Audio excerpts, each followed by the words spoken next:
Dans un contexte de formation à distance, vous aurez sans doute à suivre certains de vos cours en visioconférence. Qu'en est-il de la sécurité des informations et des possibilités d'enregistrement lors d'une visioconférence? Quelles sont les bonnes pratiques à adopter en tant qu'étudiant pendant une visioconférence? Soulignons d'abord que les technologies utilisées au Cégep sont sécuritaires, adaptées à l'enseignement et conformes aux normes prescrites. De plus, le Cégep effectue une veille constante en matière de sécurité informatique. Vous vous demandez peut-être si les visioconférences sont enregistrées? Généralement non, mais selon le fonctionnement des cours, ça pourrait être possible. Si tel est le cas, votre professeur vous en informera.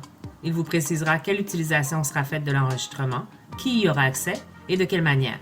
Avant le lancement de l'enregistrement, vous pourrez, si vous le souhaitez, éteindre votre caméra.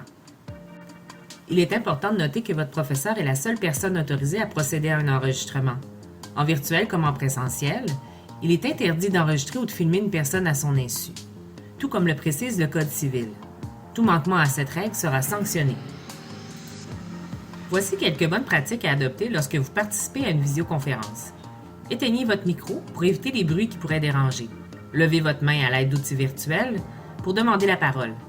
Placez-vous dans un endroit calme et propice à l'apprentissage. Portez attention à ce qui se trouve derrière vous pour éviter de distraire les autres. Bref, présentez-vous en visioconférence comme vous le feriez en salle de classe. Les comportements attendus sont les mêmes et l'image que vous projetez est tout aussi importante. Votre collaboration est nécessaire au bon déroulement du cours. Vous devez donc vous attendre à être interpellé à certains moments par vos professeurs.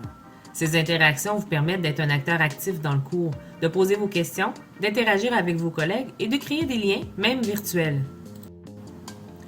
Pour votre professeur, ces interactions sont aussi importantes car elles lui permettent de valider la compréhension des étudiants, d'ajuster les explications et les activités et de guider les apprentissages. Vous vous demandez peut-être si vous devez obligatoirement ouvrir votre caméra dans les prestations de cours en visioconférence. Il n'est pas obligatoire d'ouvrir sa caméra, sauf en contexte d'évaluation où le professeur peut exiger l'ouverture de la caméra pour des besoins de surveillance. Refuser de l'ouvrir équivaut à ne pas se présenter en classe pour un examen, ce qui entraîne la note de 0. Enfin, gardez en tête qu'il est toujours plus intéressant de voir à qui l'on s'adresse. Cela permet aussi de conserver une dimension humaine à votre formation. Tout le monde sortira gagnant à ce que les échanges soient riches et le plus près possible du contexte en présence.